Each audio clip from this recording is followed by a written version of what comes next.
أعوذ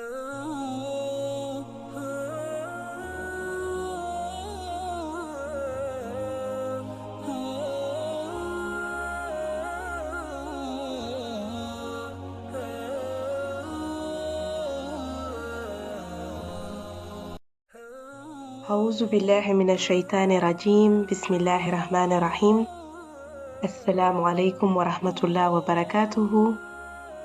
Chères sœurs, vous avez été nombreuses à nous suivre tout au long du mois de Ramadan lorsque nous lancions ces podcasts pour la première fois autour du chapitre exceptionnel. Je suis donc très heureuse de vous retrouver pour ce dernier épisode, ou ce premier épisode plutôt, de ce nouveau chapitre qui se nomme émotionnel et qui coïncide avec les 10 premiers jours du mois de Zulhijjah. Chers frères et sœurs, ce mois correspond au 12e du calendrier islamique, l'équivalent de décembre dans le calendrier grégorien, et il est également jour de fête parce qu'il est rapporté que les 10 premiers jours de ce mois revêtent en islam une importance particulière, notamment le jour d'Arafat, que nous venons de célébrer, qui clôt le Hajj, le grand pèlerinage et bien entendu la fête de l'Aïd el-Kébir. Le prophète, paix et salut sur lui, a dit « Il n'y a pas d'œuvre meilleure que celle faite en ces 10 jours. » Et les compagnons dirent « Même pas le djihad ?» Il répondit « Même pas le djihad, sauf un homme qui sortirait risquant sa vie et ses biens et qui ne reviendrait avec rien, c'est-à-dire qui perdrait sa vie et sa fortune. » Et ceci nous est rapporté par Al-Bukhari. Ce chapitre 2 émotionnel abordera de notre relation avec les autres, c'est-à-dire les relations qu'on a entre voisins, entre collègues, entre conjoints, au sein de la famille, avec nos amis. Tant de paramètres à prendre en compte pour avoir une vie harmonieuse dans la vie de tous les jours et à la lumière des hadiths de notre noble prophète sallallahu alayhi wa sallam. Il est clair que nous ne pouvons pas plaire à tout le monde, mais nous pouvons cohabiter en paix avec les autres. Et donc, dans cet épisode premier, je le rappelle, de ce chapitre 2 émotionnel, nous comptons parler d'empathie, de devoir, de dévouement, de respect, mais aussi de partage. Dans ce premier épisode, chères sœurs, nous avons voulu aborder justement un sujet d'actualité, l'empathie. Être empathique, c'est avoir la capacité d'identifier et de comprendre la situation, les sentiments ou bien l'attitude et la motivation des autres. Et si certaines personnes sont naturellement empathiques, il est clair que d'autres, pour le devenir, doivent travailler suffisamment pour développer cette attitude, ce trait de caractère. Et l'empathie est un aspect important de l'intelligence émotionnelle parce qu'elle est essentielle pour établir des relations saines et équilibrées vis-à-vis des autres.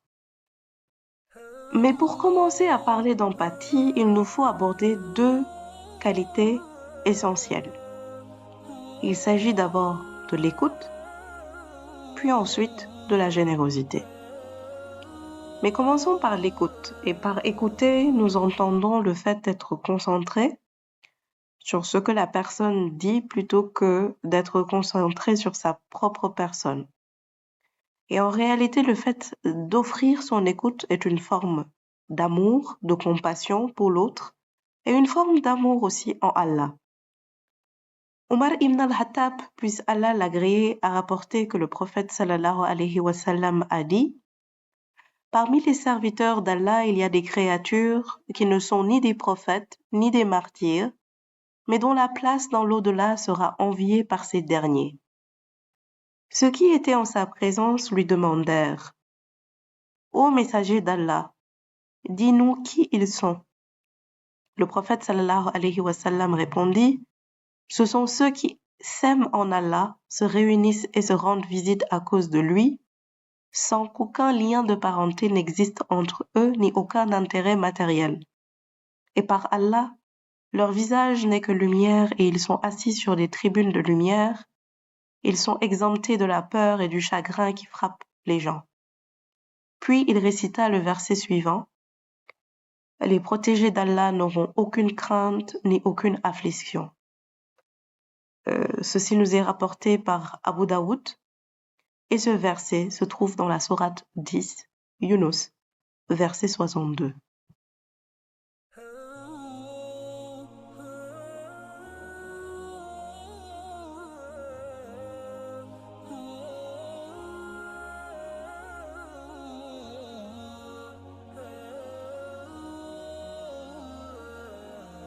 Chers frères et sœurs, nous vivons dans une société, vous savez, où nous sommes tout le temps enclins à l'impatience.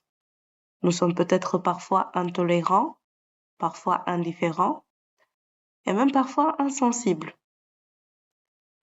Alors prenons le temps de faire en sorte que nous trouvions au moins une occasion, une seule par jour, d'accomplir un acte prévenant envers un tiers, quelqu'un que nous connaissons ou que nous ne connaissons pas, un acte qui soulage d'une difficulté. Et cela peut être un acte vraiment simple, comme un acte très important. Ce qui est important, je pense, c'est l'intention. Assurons-nous que notre geste de bienfaisance est sincère et qu'il provient du cœur et qu'il est fait dans le but de satisfaire Allah. Bien sûr, c'est un exercice difficile. Il est dit dans le noble Coran d'ailleurs, et qui te dira ce qu'est la voie difficile, c'est délier un joug, affranchir un esclave ou nourrir en un jour de famine un orphelin, proche, parent ou un pauvre dans le dénouement, et c'est être en outre de ceux qui croient et s'enjoignent mutuellement l'endurance et s'enjoignent mutuellement la miséricorde. Sourate 90, versets 12 à 17.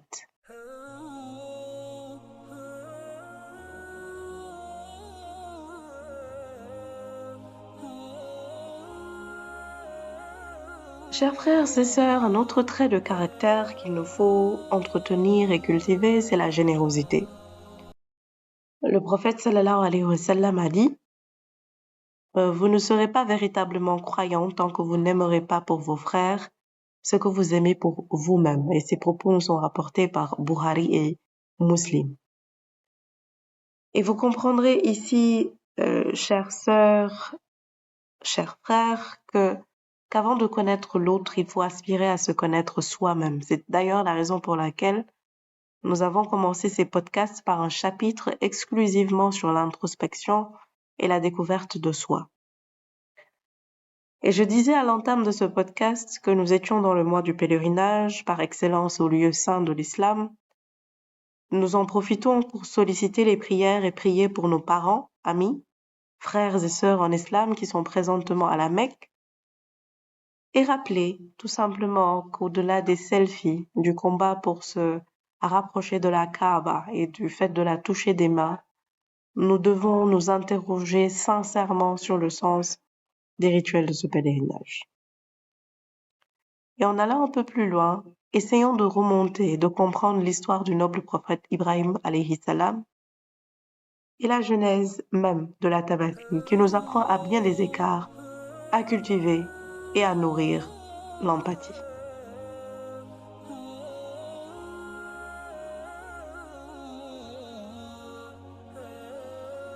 Et un exemple, chère sœur, qui peut nous être présenté est Sarata, épouse du prophète Ibrahim alayhi salam.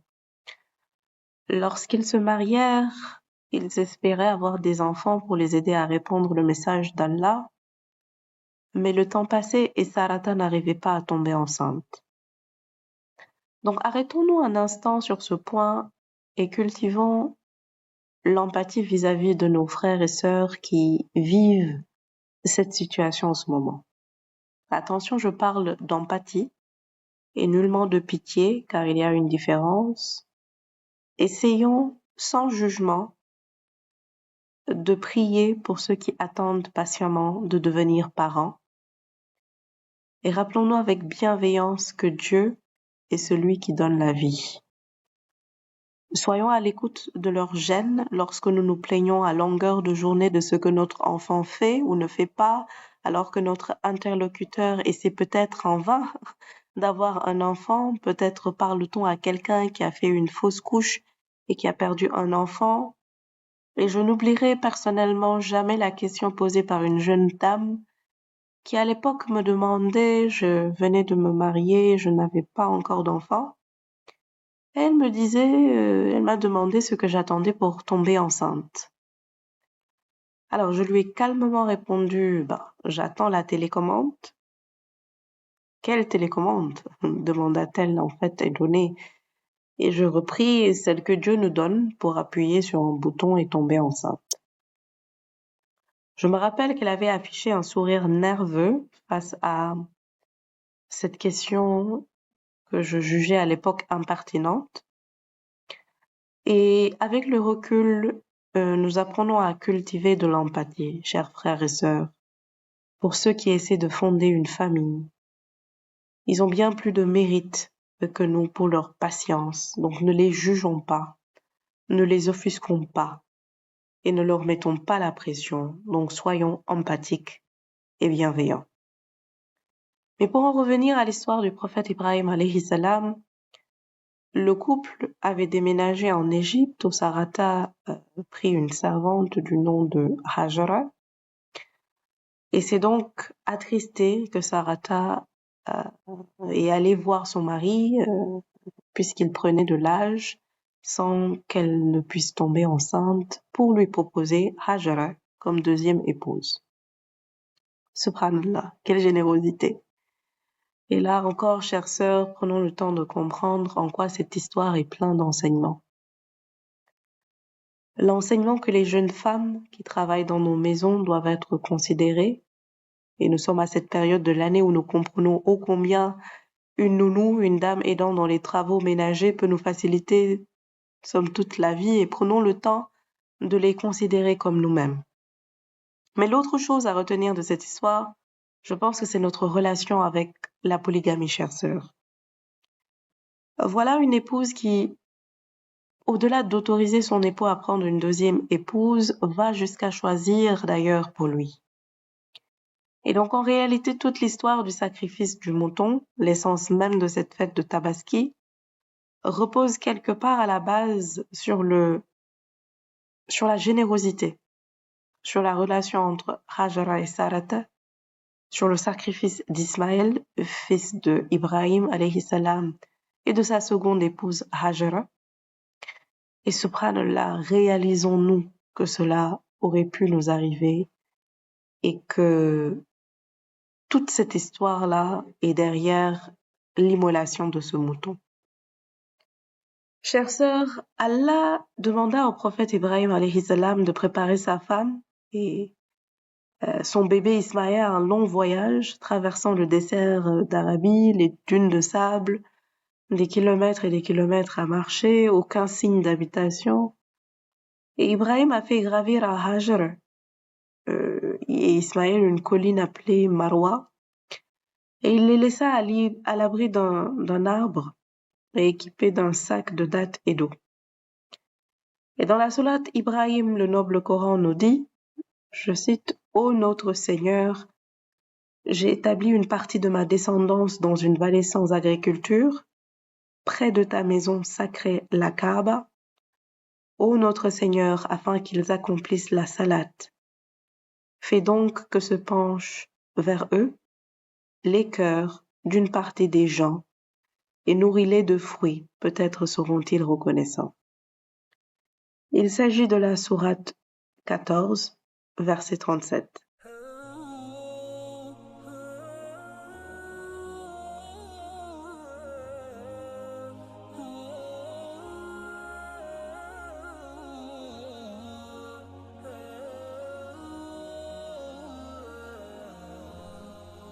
Et là encore, la phrase « fait donc que se penchent vers eux les cœurs d'une partie des gens » nous rappelle l'empathie. Mais les provisions d'Hajar et d'Ismaïl ne tarderont pas à s'épuiser, chers frères et sœurs. Quoi manger ou boire dans le désert?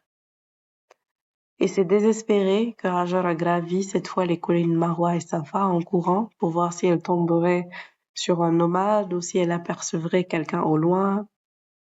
Et elle finit d'ailleurs par s'effondrer, épuisée. C'est justement ce va-et-vient que les pèlerins à la Mecque répètent en faisant le parcours de Safa à Marwa. Et l'empathie que l'on ressent vis-à-vis de Hajra en faisant cette longue route, en imaginant que nous sommes dans la chaleur d'un désert, sans manger et sans boire. Subhanallah.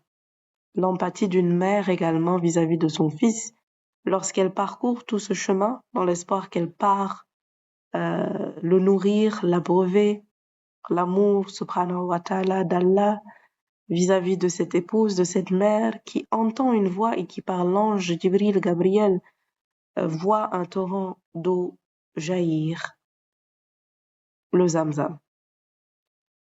Et depuis ce jour, les musulmans effectuent le pèlerinage du Hajj, boivent de cette eau sacrée. Mais la fête du mouton, c'est aussi l'empathie d'un fils vis-à-vis de la décision de son père. Allah subhanahu wa ta'ala, souhaitant tester à nouveau la soumission d'Ibrahim alayhi salam, lui fait part en rêve du sacrifice du fils qu'il a eu tant de mal à avoir. Et Ibrahim raconta son rêve à son fils et ils furent tous les deux d'accord pour se soumettre à la volonté de Dieu. Combien sommes-nous honnêtement à nous mettre à la place de nos parents, à nous soumettre à leur volonté, et parfois même si la décision qu'ils prennent n'est pas des plus plaisantes, est-ce que nous le faisons vraiment? Parce que lorsqu'on vous annonce une telle nouvelle, je n'ose pas imaginer quelle serait la réaction de nous autres pauvres mères si on nous annonçait que notre fils allait être sacrifié sur un autel. Parce que lorsque Ismaël s'allongea et pendant que son père plaçait un couteau tranchant contre son cou, c'est à ce moment-là qu'Allah l'appela. « Ô Ibrahim, tu t'es soumis et tu vas maintenant être récompensé. » Et c'est à ce moment qu'un bélier est apparu comme sacrifice alternatif. Et au lieu d'immoler son fils, Ibrahim immola le mouton à la gloire de Dieu. Chers frères et sœurs, toute cette histoire n'est que enseignement. Et je pense que nous devons, à travers cet événement, reprendre le temps de comprendre la raison pour laquelle nous célébrons. Rappelons également que le sacrifice du mouton, chers frères et sœurs, est une sunna confirmée et il est détestable de la délaisser si on a les moyens de la faire. Selon un hadith d'Anas, qu'Allah l'agrée, que le prophète paix et salut d'Allah soit sur lui, a sacrifié 2 béliers à cornes de couleur grisâtre. Il les égorgea lui-même en disant « Bismillah, Wallahu Akbar ». Et donc, si une personne a l'intention de sacrifier, je dis bien si une personne a l'intention de sacrifier et qu'elle entre dans les 10 premiers jours de Dhul Hijjah, elle ne doit pas se couper les cheveux, les ongles et la peau jusqu'à ce que le sacrifice soit fait de la bête. Car selon Salama, le prophète a dit « Lorsque vous entrez dans les 10 jours de Dhul Hijjah et que l'un d'entre vous veut sacrifier une bête, qu'il s'abstienne de se couper les cheveux et les ongles. » Chères sœurs, pendant ce temps, nous sommes dans la manicure, la pédicure et le tressage de cheveux. Pensons-y et réfléchissons-y. Les textes nous rappellent que la bête à sacrifier doit être ou peut être un chameau ou une vache, et donc ces deux-là sont à partager entre 7 personnes. Cela peut être un mouton, une chèvre pour une seule personne.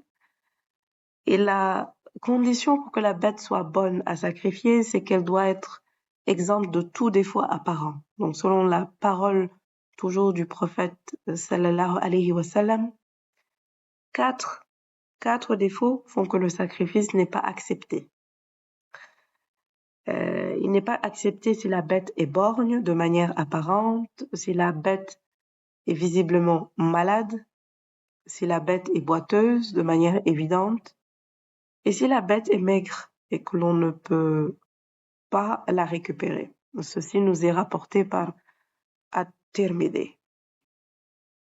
Et donc, la bête doit avoir l'âge minimum obligatoire, hein. Donc, on parle de 5 ans pour le chameau, de 2 ans pour une vache, 1 an pour une chèvre et 6 mois pour un mouton. Et certains pieux prédécesseurs aimaient partager la viande en 3, c'est-à-dire un tiers pour eux-mêmes, un tiers en cadeau et un tiers en aumône pour les autres. Et rappelons un point important, c'est qu'on ne donne pas au boucher de cette viande comme salaire pour son travail. À l'aube de l'Eid, soyons empathiques, chers frères et sœurs, en guise de conclusion, soyons solidaires en ces temps difficiles vis-à-vis de ceux qui n'ont pas les moyens de célébrer ces 3 jours de fête. J'en profite donc pour vous dire Deweneti. Je vous demande pardon et vous pardonne. Qu'Allah subhanahu wa ta'ala accepte nos actes de dévotion. Et puisqu'il est recommandé de faire des efforts ces derniers jours dans les actes d'adoration comme la prière, le rappel d'Allah, les contacts avec la famille, les aumônes, le fait de recommander le bien et d'interdire le mal selon ses possibilités. N'oublions surtout pas de prononcer les formules de rappel, c'est-à-dire Allahu Akbar, le takbir, La ilaha illallah, le tahlil, Alhamdulillah, le tahmid.